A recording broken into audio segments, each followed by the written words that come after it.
Hey everyone, it's Byron again, here to testify for Jesus Christ. I wanted to read some of the words of Jesus from the Bible, and wanted to expound upon those a little bit to you. These particular words right here contained something that I believe was very key in my following of Jesus Christ, in that I realized salvation by grace, as taught by the Apostle Paul. Dear friends, salvation is through Jesus Christ alone, through believing Him and obeying His words. The words of Jesus, by which we will be saved if we obey them, are written in the Gospels: Matthew, Mark, Luke, and John. Yeah, the words of Jesus that I'm actually going to be reading are found in the book of Acts, and this was after Jesus was dead, buried, and resurrected. But the Holy Spirit had come in the second chapter of Acts, and this was later. Saul, a Jew, was persecuting the church at the time. But the words of Jesus, if you look in Acts chapter 9, starting at verse 4 is where I'm going to start. Saul was on the way to Damascus to actually round up believers in Jesus Christ. And I just want to read the words here. It's going to be rather lengthy, but I want to make sure we get all the words of Jesus in, and then the acceptance of Saul by the apostles and disciples of Jesus Christ. And here it says, starting in verse 4, "And he fell to the earth, and heard a voice saying unto him, Saul, Saul, why persecutest thou me? And he said, Who art thou, Lord? And the Lord said, I am Jesus, whom thou persecutest. It is hard for thee to kick against the pricks. And he trembled and astonished said, Lord, what wilt thou have me to do? And the Lord said unto him, Arise, and go into the city, and it shall be told thee what thou must do. And the men which journeyed with him stood speechless, hearing a voice, but seeing no man.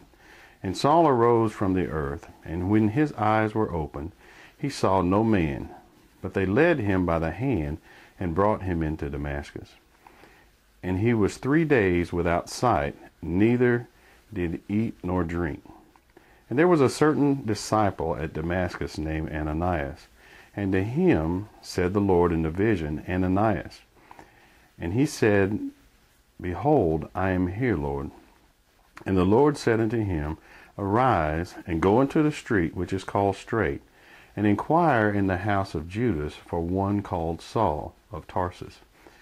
For behold, he prayeth, and hath seen in a vision a man named Ananias coming in, and putting his hand on him, that he might receive his sight. Then Ananias answered, Lord, I have heard by many of this man, how much evil he hath done to thy saints at Jerusalem. And here he hath authority from the chief priest to bind all that call on thy name. But the Lord said unto him, Go thy way, for he is a chosen vessel unto me, to bear my name before the Gentiles, the kings, and the children of Israel. For I will show him how great things he must suffer for my name's sake. The churches use the writings of other followers of Jesus to manipulate people. They use the words of Paul and of other writers to trick people into supporting their church organizations. The Bible is written by men of God. In this example, you see Jesus Christ appearing to Ananias and to Saul. And Jesus Christ stated, Saul is a chosen vessel of mine to take this message to the Gentiles, to the kings of the earth. And half the New Testament is written by this very man named Saul, whose name later became Paul. These men that I met with initially started showing me the teachings of Paul. And I can tell you, I was in a horrible shape when I started reading and learning what Paul actually said. But I can tell you the message of Paul is the message of the New Covenant. the message of which by grace ye are saved, through faith, and that not of yourself. It's a gift of God, not of works, lest any man should boast. If there's any man coming against you, and you're following a grace message, that same man that is coming against you would be similar to those, the Jews and the Cretans in this chapter, that were coming against Paul. Paul was a chosen vessel. The words of Jesus Christ state that. The only way that you can deny that is, in fact, to have a plan to deny the Bible. It's a very difficult thing to deny. You know, the Dark Ages in the world, starting maybe around 300, 500 AD, were a period of time in which the scriptures were not allowed to be seen by people.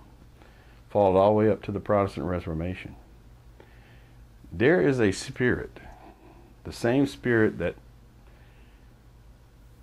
hated prophets, the spirit that created the juniper tree story with Elijah, working today to continue to destroy prophets, teachers, preachers, evangelists, etc. within the church.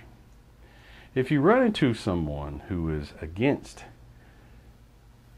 an appointed or chosen vessel whose words are recorded here, Jesus Christ's words are recorded here, that's stating, "This is my chosen vessel," and you run into someone who is against that, flee from them. Flee from them. They are not an apostle or disciple or a follower of the Jesus Christ that is recorded in this Bible. They may be a follower of a Jesus, but they are not a follower of Jesus Christ in this Bible.